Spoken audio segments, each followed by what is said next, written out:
to the top two drivers, because maybe they did their laps on dry setup. But 5 red lights in round 6, and we are away we go for round 6 of OBF1. It's a good start from Jesse ahead of H. Taylor. He pulls across and he holds lead in the T1, but H. Taylor still on the outside. He's going to try and hold it around, and it's not going to quite work.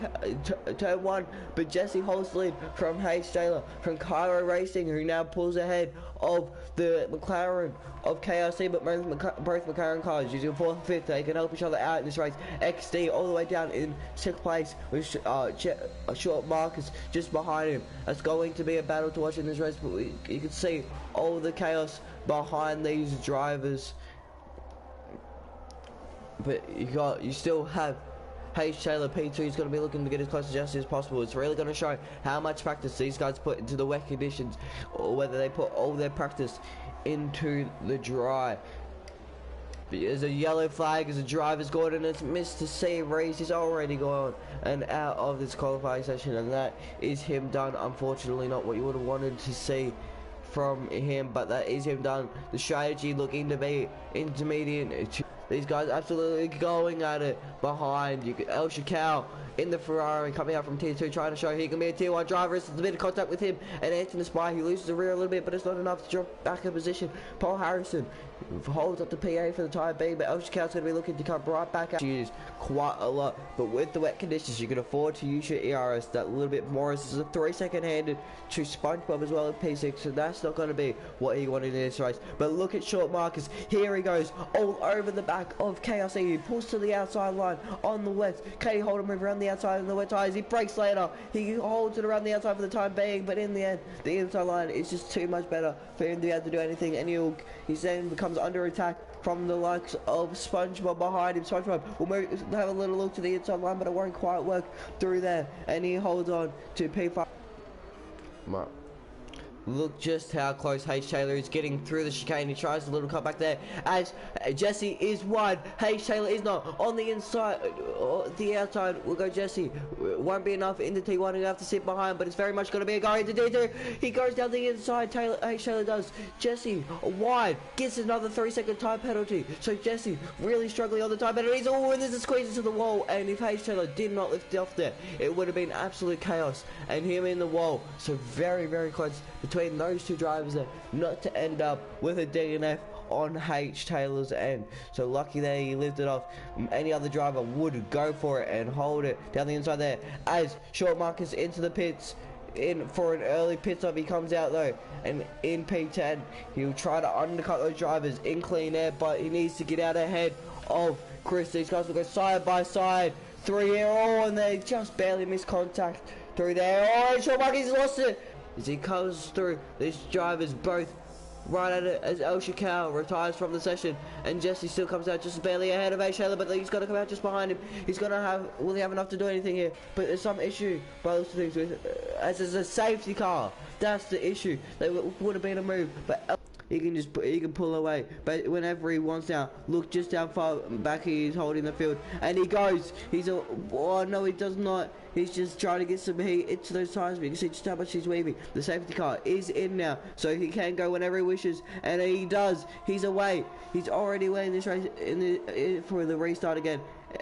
Jesse is a 5-second for Chris for contact with Paul Harrison, but Jesse needs to this is going to be crucial for 8 laps of racing. He needs to do the best he can and pull as much of a gap as possible, roughly a second a lap to the car behind him. So he's got a lot of to do in this race, but I don't doubt his skill to be able to do so. Back through and into the lead. When you look at penalties, he'll go to the outside or maybe even the inside here. So the inside will open up. H. Taylor down the inside on safety car restart. And he goes down the inside of KFC. KFC holds around the outside though. They're still going to be side by side coming out through the next corner, and H. Taylor does find himself ahead into the next position, but it looks like he might be able to come back at him here, but he won't quite be able to do so, and H. Taylor finds himself up to P5 in this race, and with penalties still net lead. Jump through one race, but you can see how far on the back of him he is here. He won't have a look to the inside here, but he'll see behind it. Actually, he will have a look to the inside, but it's cut off quite quickly. But he's going to be able to get a cut back here. He'll switch back on the power. Short Mark's looking to get himself amongst it, but he gets on the power too early and can't quite do it. He gets in the slipstream again. He's trying to the outside here, but under braking, he's going to hold around the outside. But Ayrton is still on the inside, pushes him right on wide, makes him use all the extra curve as possible. As there's a McLaren around, KRC out of this race, he DNFs, and there's another safety car. There we go, and we are back on the way in this race. It's SpongeBob from Jesse Francaro on the safety car, restart into the chicane. We're not going to worry too much about these guys, but I want to worry more about Hey Shayla and the cars behind finding their way back up. And I want to see the likes of Cairo hold this field up and back these guys right on up, allowing SpongeBob to pull as much of a gap as possible. Doing a Perez play here to back these guys right up and do something. You can see just how slow he is going, so that might actually be the play that he is doing. You can see the gap is already 1.4. He only needs 3 seconds. So and then if he wants to be safe, he can get 8 seconds with that extra time. But if I was him, I wouldn't be trying to play it safe. I'll just be trying to get the minimum amount of gap that I do need to these guys. But to drop back as Paul Harrison picks up a 3 second. No longer one of the only drivers without a penalty, as XD finds himself up of him, as XD and Paul Harrison going at it side by side.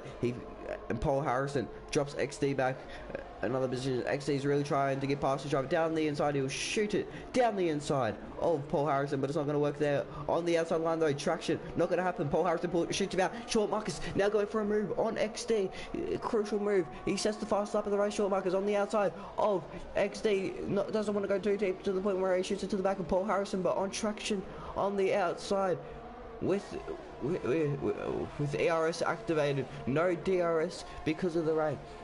And he's now ahead of XD in this race. Amazing commentator. Cheers, mate. But Short Marcus now ahead of XD in a crucial move for the championship to try and keep himself in it. But H. Taylor only sitting P4 still, so to make him another pit stop, probably a mistake. In town still very close. H. Taylor quick drive looking to find himself back through. He needs to get up into P2 as they go into the last lap of the Grand Prix. Short Marcus find himself up another position ahead of Paul Harrison. Paul Harrison on the outside though gets better traction. XD loses a bit, but he holds it. Doesn't end up in the wall on the outside. Is Short Marcus on Paul Harrison. A crucial move for the championship again. More points on XD. Under traction, he's going to hold around the outside, but it's not quite going to work. He'll tuck him behind slipstream. Use all his ERS. Try to come back at him through a Rouge. Coming down the back, coming down the straight. He's going to want to get as much as he can.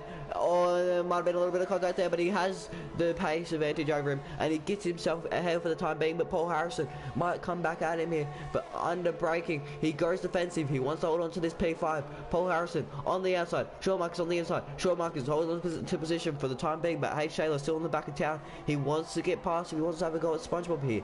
I don't think he understands that 5 second would most likely be getting removed. I'm not sure exactly what it is for, but we're looking at him. I'm sure that 5 second will be removed from the race. But H. Taylor is all over the back of town here, giving it absolutely everything in this final lap to finish ahead of the Mercedes driver.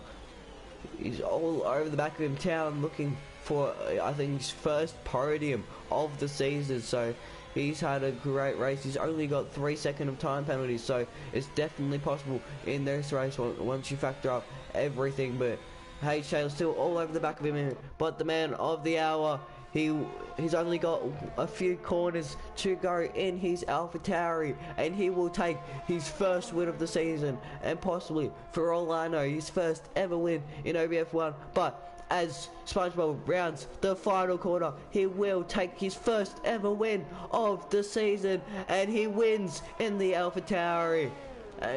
He does drop back, but in the end, H. Taylor takes P1, but without SpongeBob's 5 second, it will be the win for SpongeBob. Great driving from him to go up from what I believe was just barely in the top 10 places after qualifying to win the Belgium Grand Prix in his AlphaTauri car. As long as that penalty gets taken off, he will win. If not, it's still a P3 and a great result in this race, as there is the podium. Paige Taylor winning a very important race on track, but without the 5 second from SpongeBob, it is only P2 for him, but P2 enough to put him ahead of XD, depending on where XD actually finished. So he really need to win if he want to be ahead of XD in the end. But with all of that, he should just about go ahead of XD, I believe. But there we are, the confirmation of the results with all the penalties. That is H Taylor winning ahead of the Mercedes of Town, who got his first podium of the season. But if it does get taken off, that yellow flag incident, it will be SpongeBob getting his first ever win ahead of Town in ahead of H Taylor, then Town, then XD, who managed to do enough to get P4, which holds him in the lead. Whether there is a penalty, whether SpongeBob's penalty gets taken off or not, he will hold the lead, as he somehow got ahead of Short Marcus in the end. So not what Short Marcus would have won, and I'm sure he would have won the P4. That would have been with penalties, the reason why he dropped so far back. But it was an eventful Belgium Grand Prix, and what a Grand Prix it was indeed. Full wet race, started on inters, finished on inters, and very entertaining one indeed. And that's me done for round 6 of OBF1 for the Belgium Grand Prix at Spa. Next time out we'll come around for round 7 at Hungary for the Hungary Grand Prix. And that should be a great race. Hopefully I'll manage to wake up in time to actually race tier 2 this time. But with that being done, thank you guys for coming around. What a race it was, and I'll catch you guys next time for the Hungary and the Hungary Grand Prix.